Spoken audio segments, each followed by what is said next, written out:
Jos haluat suudella jotakuta, varmista ensin lupa flirttailemalla heidän kanssaan ja katsomalla, flirttailevatko he takaisin, tai kysymällä suoraan, voitko suudella heitä.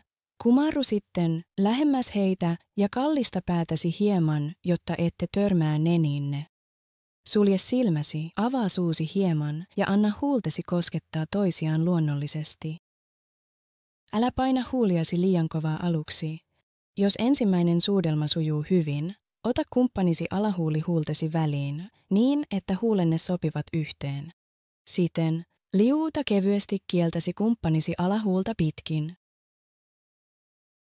Jos hän vaikuttaa pitävän siitä, kokeile varovasti liikuttaa kieltäsi kumppanisi suuhun.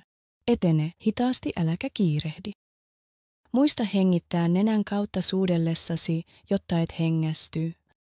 Suuteleminen voi tuntua aluksi hieman kömpelöltä, mutta se helpottuu harjoituksen myötä.